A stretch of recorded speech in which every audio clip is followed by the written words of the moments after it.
High KKR fan, আমি খুবই খুশি আনন্দিত কেকেআর টিমের পার্ট হতে পেরে। C you soon. মুস্তাফিজুর রহমানের সবশেষ কেকেআর সোশ্যাল হ্যান্ডেলে দেয়া বার্তা।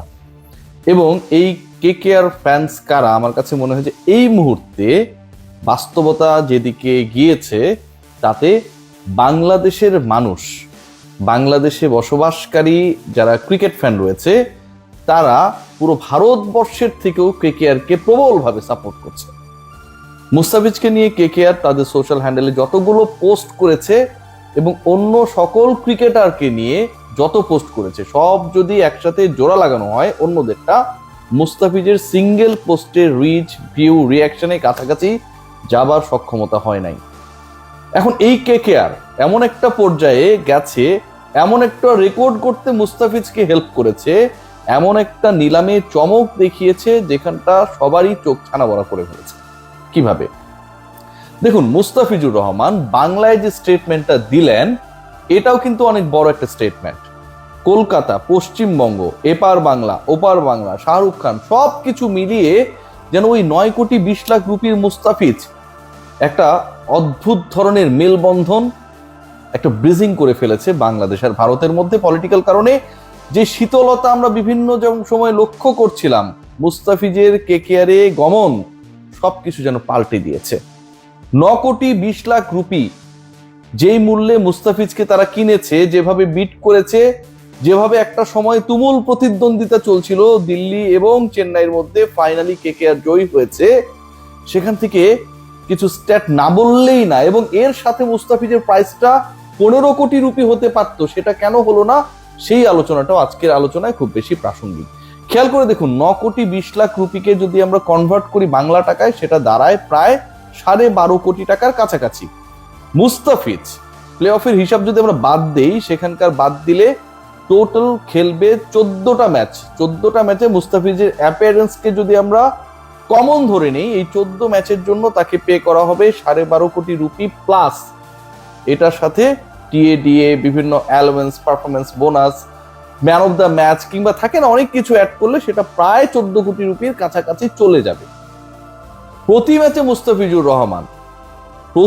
মুস্তাফিজুর রহমানের প্রাইসটা হচ্ছে প্রায় 1 কোটি রুপি। প্রায় 1 কোটি রুপি মুস্তাফিজুর রহমানকে প্রত্যেকটা ম্যাচে পে করার শর্তে, অলমোস্ট প্রায় 1 কোটি রুপি পে করার শর্তে কেকেআরে তিনি গেছেন। প্রত্যেক ম্যাচে যদি 1 কোটি রুপি হয়, অলমোস্ট 1 কোটি রুপি হয়, তাহলে খেয়াল করে দেখুন যে একটা ম্যাচে মুস্তাফিজ সর্বোচ্চ 24টা বল করবেন। এই 24টা বলের প্রত্যেকটা বলের জন্য মুস্তাফিজুর রহমানকে দেয়া হবে প্রায় 4 লাখ রুপি। একটা ডেলিভারির জন্য মুস্তাফিজের পেমেন্ট হচ্ছে 4 লাখ। মুস্তাফিজুর রহমান যে রেকর্ড ব্রেক করেছেন শুধু না, সেই রেকর্ড ব্রেক করে ক্ষুদ্র ক্ষুদ্র অংশে যখন এটাকে ভাগ করা হচ্ছে, এককে ভাগ করা হচ্ছে, তখন একদম চোখ কপালে ওঠার অবস্থা। কতটা ইফেক্টিভ তিনি সোশ্যাল মিডিয়ায়, কতটা ইফেক্টিভ তিনি পারফরম্যান্সে, সেটা কেকেআর আজকে বুঝে গেছে।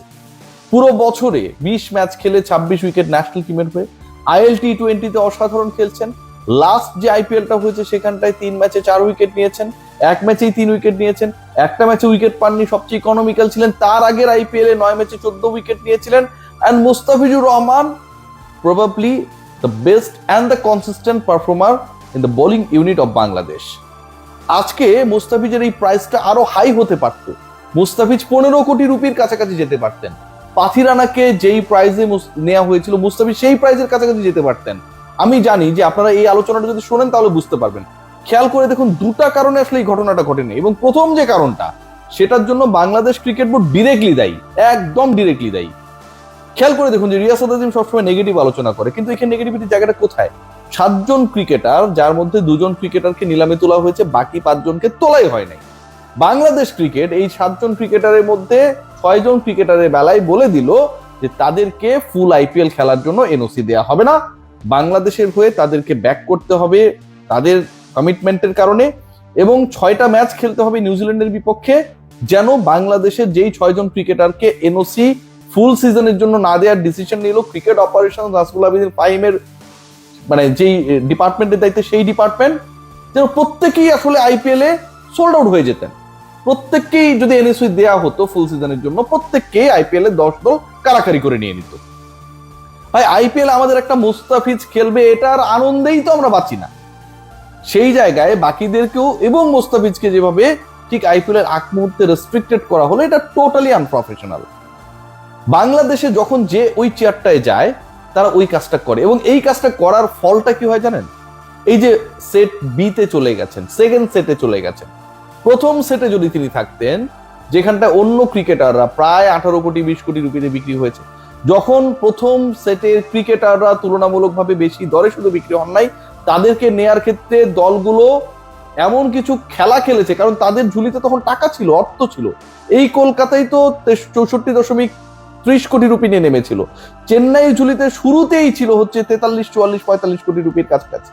সো ওই সময়টা যদি প্রথমের দিকে যদি মুস্তাফিজ থাকতেন, এটা তো ওই দলগুলোর ইনপুটস থাকে যে দলগুলো বিডিং করে যে আসলে প্রথম সেট দ্বিতীয় সেটে কাকে রাখা উচিত বা উচিত না, তাহলে তার প্রাইসটা আরো হাই হতে পারতো না? মুস্তাফিজকে নিয়ে যখন 3টা দল বিট করছিল, প্রথমে দিল্লি শুরু করলো, চেন্নাই তার সাথে কম্পিট করলো, শেষে এসে কলকাতা যোগ দিল, এবং যেটা অনেক সময় মনে হচ্ছে 5-5.5 কোটি রুপির মধ্যেই শেষ হয়ে যাবে, সেটা 10 কোটি ছুবে কিনা সেই রকম একটা সিচুয়েশন ক্রিয়েট হলো। সেখানটায় তো আরো অন্য দলও তো আগ্রহী হতে পারতো, কিন্তু তাদের পারচেস ক্যাপাসিটি তখন ছিল না যখন মুস্তাফিজকে নিয়ে বিট করা হলো। বাংলাদেশ ক্রিকেট বোর্ড ওই পারচেস ক্যাপাসিটি থাকা অবস্থায় দলগুলোকে অ্যালাউ করে নাই, আগ্রহী করে তুলে নাই সেট ওয়ানে রাখার ক্ষেত্রে, অথবা মুস্তাফিজের ব্যাপারে সেট ওয়ানে তিনি থাকলে তারা আগ্রহী, এরকম একটা মতামত দিতে আইপিএল গভর্নিং কাউন্সিলকে কিংবা বিডিং যারা পরিচালনা করছিলেন। কারণ মুস্তাফিজকে ফুল সিজনের জন্য তারা পাবে না, এটা তারা জেনেছিল। এমন একজন ক্রিকেটারকে আপনি ফুল সিজনের জন্য পাবেন না, কিন্তু সেই ক্রিকেটারকে নিয়ে আপনি শুরুতেই বিট করবেন, এটা ভাই পৃথিবীর যে কেউ, আমি হলেও তো এটা করবো না।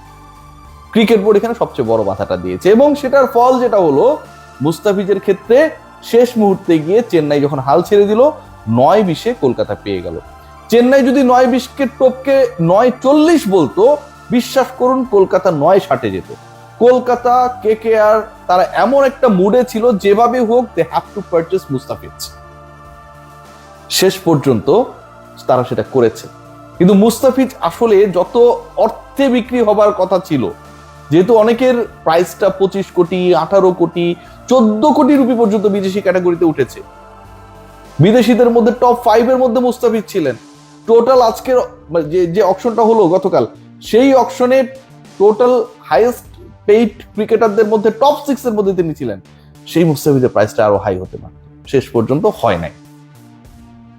আজকের মুস্তাফিজ যেই পারফরমেন্স করেছেন through out the year last IPL গুলোতে, এবং সেই আইপিএলও যেই আইপিএলে 9 ম্যাচে 14 উইকেট পেলেন, মুস্তাফিজের গত আইপিএল এর আগের আইপিএলটায় চেন্নাইয়ের হয়ে যেটা খেললেন এবং একসময় পার্পল ক্যাপটা তারই ছিল, সেই আইপিএল থেকে মুস্তাফিজকে ফেরানো হয়েছিল। নাজমুল হাসান পাপনের বোর্ড তখন ফিরিয়েছিল, কেন জানেন?